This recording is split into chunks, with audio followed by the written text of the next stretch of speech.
Ah, vous êtes là? Bon bref, plus sérieusement, on va juste mettre le clap, voilà, pour la synchronisation son. J'espère que ça ira. Bon bref, arrêtons de plaisanter. J'espère que vous allez bien, pour ma part ça va super. J'espère que vous préparez bien vos fêtes de fin d'année. Et c'est pour ça que je me suis dit que pourquoi pas faire une vidéo des cadeaux que vous pourriez offrir à vos camarades, à vos collègues, même à vos amis, ou peut-être même à vous-même si vous n'avez pas... Bref, ça prend des cadeaux à offrir pour les gens qui sont passionnés par l'image.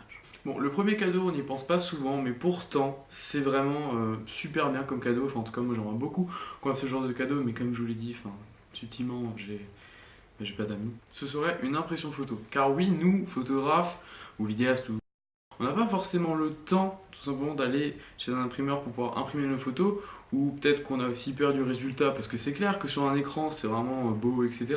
Mais on ne sait pas ce que ça donne sur format papier. Et c'est vrai que souvent, on oublie de le faire. Je pense honnêtement que ce serait vraiment un bon cadeau pour les photographes. C'est quand même bien d'avoir son rendu sur papier et de se dire, waouh, j'ai quand même fait une photo, elle est affichée chez moi. Ça fait un peu prétentieux, narcissique, égocentrique, mais moi j'aime bien. Et justement, on reste dans le même thème parce que pour le deuxième objet, enfin en tout cas le premier de la liste, que oui, en fait non, c'est un objet, une image. Oui, mettez un débat dans les commentaires pour ceux. Allez-y, lâchez-vous. Donc le deuxième objet de la liste, ce serait un Polaroid. Celui que je vous recommande, c'est celui que je vais recevoir, c'est le Instax Mini 9. Fujifilm a repris sa gamme de Polaroid et moi je trouve ça vraiment cool, surtout pour les débutants, car je sais que quand on commence dans le monde de l'image, on a peut-être un boîtier ou un smartphone et on se retrouve en fait directement collé sur notre écran, comme par exemple sur sur les réseaux sociaux, sur la télé, sur les séries, bref, sur à peu près tout. Et c'est vrai que la photo, ça nous oblige entre guillemets à sortir un petit peu. En tout cas, c'est comme ça que j'ai appris la photo. Je suis sorti dehors et j'ai pris des photos avec mon smartphone et c'était très bien. Et parfois, on a un petit peu besoin de prendre l'air et je pense que c'est quand même cool en fait de se dire que j'exerce ma passion ou j'apprends quelque chose qui peut devenir ma passion, parce qu'une passion, ça se fait au fur et à mesure du temps quand même. Genre t'es pas né, tu t'es dit j'adore la photo, je vais faire ça toute ma life, tu vois. Genre je ne pense pas, je pense que c'est venu au fur et à mesure. En tout cas pour moi c'était comme ça. Et justement pour moi le fait d'avoir une photo physique à avoir en main et peut-être à accrocher, ça c'est le troisième objet, c'est une petite guirlande avec des LED partout que vous pouvez accrocher et justement prendre les photos Polaroid qui sortent de votre boîtier via une fente. Bon ça vous connaissez le principe, de toute façon j'ai pas besoin de vous l'expliquer. Je trouve ça vraiment cool et pour les débutants ça pourrait aussi vous faire apprendre les bases, on va dire par exemple pour le cadrage ou la gestion de la lumière et ça c'est cool. Le must de must avec ce cadeau, ce serait d'acheter encore une boîte de 20 feuilles en plus.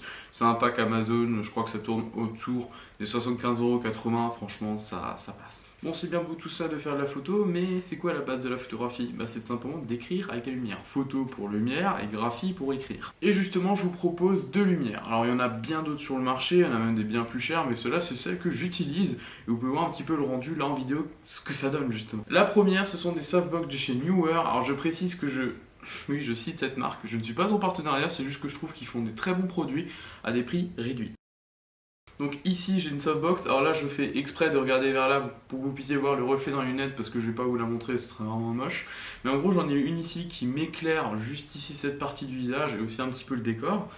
Et j'ai encore une deuxième lumière, c'est pas du tout une barre LED colorée, c'est simplement une lumière qui vient de chez Oki. Voilà, c'est celle que je vous recommande.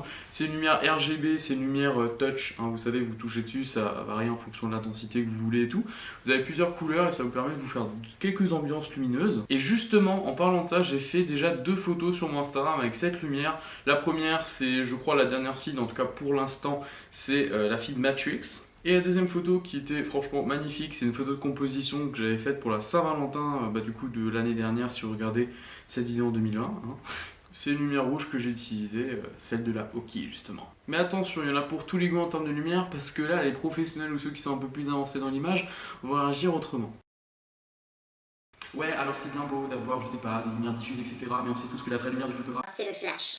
alors on en a pour tous les goûts, je vais pas commencer le débat. Personnellement je suis plus pour la lumière diffuse, que c'est beaucoup plus manable et au moins on voit le résultat direct en face de vous. C'est pas une question de flemme, c'est juste c'est cool. Et au moins le client il sait vraiment ce que ça donne et il est pas obligé de regarder à chaque fois sur votre appareil photo ou sur votre moniteur. Et ça c'est cool. Pour moi c'est un gain de temps, lumière diffuse, mais c'est perso. Bref, pour ceux qui veulent la flash, je vous conseille un tout petit que j'ai depuis un an, c'est le Godox TT350S. Vous inquiétez pas, tous les produits sont dans la description, je vais pas vous citer toutes les références, qu'il y en a beaucoup trop, il y en a qui sont imprononçables, et justement, je vous propose ce flash. Alors il marche sur pile, je ne sais plus si elles étaient fournies, il ne me semble pas, donc n'hésitez pas à acheter des piles en plus, on n'est jamais à court. Et justement, je fais juste encore un petit parallèle avec la lumière et après on passe à autre chose. Ce serait aussi d'acheter un réflecteur, car oui, la lumière, ça se réfléchit. Et c'est comme ça aussi qu'on peut avoir certaines ambiances lumineuses. Alors, si vous avez des murs blancs comme moi, car oui, j'ai des murs blancs, la lumière se diffuse partout, parce que le blanc, ça réfléchit. Mais si jamais vous n'en avez pas, c'est pas grave, vous pouvez acheter un fond blanc, ou même simplement utiliser une tapisserie, un tapis, ou un drap, des vêtements, bref, tout ce que vous voulez de blanc, ça réfléchira la lumière. Mais si jamais vous voulez vraiment réfléchir correctement à la lumière comme un professionnel, ce serait d'acheter un réflecteur. Justement, il y en a un de ces Neewer que j'utilise, c'est un 110 cm, il existe de différentes tailles selon votre choix, votre envie, votre shooting, voilà, ou même votre tournage, car oui, il y a peut-être des vidéastes qui regardent, d'ailleurs, bonjour à vous. Et justement, moi, personnellement, je préfère avoir un tout grand réflecteur, comme ça je peux réfléchir à une grande surface de lumière. Voilà. Après, c'est perso. Mais en tout cas, c'est là, et c'est vraiment ce que je vous recommande pour aussi apprendre les angles de lumière, comment réfléchir à la lumière, ce qui donne une lumière incidente. Hein. Voilà, on réfléchit à la physique-chimie quand on regarde les vidéos de Stubby. En plus, ça rime. Bon, là, ça commence à faire pas mal d'objets, mais c'est pas fini. Là, on va plutôt commencer à rentrer dans le à l'aise, ou peut-être même dans la vidéo, mais ça, c'est après. Je suis sûr que quand vous avez déballé votre boîtier photo, vous avez tous une sangle qui vous casse le cou au bout de quelques minutes ou peut-être quelques heures, selon votre résistance. Moi, ça va, mais c'est vrai que parfois, ça me fait un petit peu mal au cou, ou carrément, j'enlève le boîtier, mais du coup, il y a plus vraiment de sécurité. Et justement, je vous propose une sangle qui vient se fixer comme ça autour de votre épaule et qui va pouvoir... c'est un petit peu comme un holster au final, où vous allez pouvoir dégainer votre appareil photo en un claquement de doigts, ça va être vraiment cool. Justement, vous avez le choix entre cette bandoulière ou même une sangle un peu plus classique, sauf que à vous de voir si vous préférez avoir le confort que le style. Là, il faut savoir qu'on a pas mal des sangles, hein, donc allez voir sur Amazon, vous tapez sangle avec appareil photo et vous allez très bien trouver votre bonheur. Il y en a même des un peu plus fantaisie avec des motifs et tout, mais ça je vous laisse voir par vous-même. D'ailleurs, il faut savoir qu'une sangle pour les débutants, si vous prenez votre appareil photo et que vous le mettez tout loin de vous comme ça avec la sangle, ça apporte une certaine stabilité. Mais pour ceux qui chercheraient à être un peu plus stable ou un peu plus posé, je vous conseille quand même d'acheter un trépied. Et justement, le trépied que je vous propose est un petit peu plus spécial parce que c'est un 2 en 1, car c'est un trépied, comme je vous l'ai dit, un tripod, mais c'est aussi un monopode. Alors juste pour faire simple, qu'est-ce que c'est que la différence? Un monopode, on a qu'un pied. Voilà, au lieu de 3 pieds, on n'en a qu'un. C'est tout con. Et à quoi ça sert justement d'avoir un monopode? Alors tout simplement, quand vous allez le prendre, parce que du coup on a une sorte de poignée comme ça, en fait comme avec un trépied classique, vous allez pouvoir faire des travelling avant, donc des mouvements dans l'image d'avant en arrière, ou même des panoramiques beaucoup plus fluides. Et justement, encore une fois, Neewer a proposé un trépied que je compte m'acheter d'ailleurs personnellement, donc je vous en parlerai dans une prochaine vidéo, qui fait ce 2 en 1 et je pense que ça peut être ultra pratique, surtout pour vous qui veulent éventuellement commencer dans la photo, pour par exemple prendre des photos d'étoiles pour les poses longues ou du light painting et tout ça, ou même simplement les gens qui veulent faire de la vidéo avec, comme je vous ai dit, quelques mouvements de caméra. Et surtout ça permet d'apporter une stabilité et ça c'est quand même pas mal, sinon les vidéos seraient comme ça. Hein. Vous le demandez aussi à votre mère de prendre en photo ou en vidéo ce que vous faites. Voilà, c'est un choix. Et justement, petit aparté tout simplement sur la vidéo, je recommande aussi 2 micros. Donc un micro que vous connaissez tous, c'est sûr, c'est un micro Rode que vous branchez directement avec caméra, il coûte moins de 50 € et franchement ça a l'air quali. Je me suis commandé et sinon la seconde option ce n'est pas un micro mais un dictaphone, je l'ai juste ici. S'il vient de chez Sony, franchement c'est ultra quali, vous pouvez voir directement.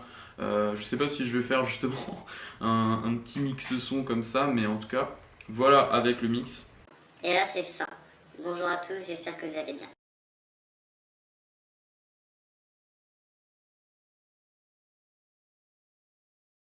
C'était vraiment super. Et surtout, je pense que ça va être super sympa pour les vlogueurs. Et justement, j'ai juste oublié un tout petit objet. Si jamais vous voulez faire du vlog, je vous conseille les trépieds de chez Joby. Ou même un petit trépied que vous pouvez trouver à 20 €, 10 € sur Amazon pour smartphone. Parce que oui, même avec un smartphone, on peut faire de très belles choses. Bon, c'est bien beau de vouloir faire de l'image, même du son, un petit peu prendre du son pour sonoriser vos images, c'est quand même cool. C'est quand même depuis 27 qu'on fait ça au cinéma. J'apporte ma culture.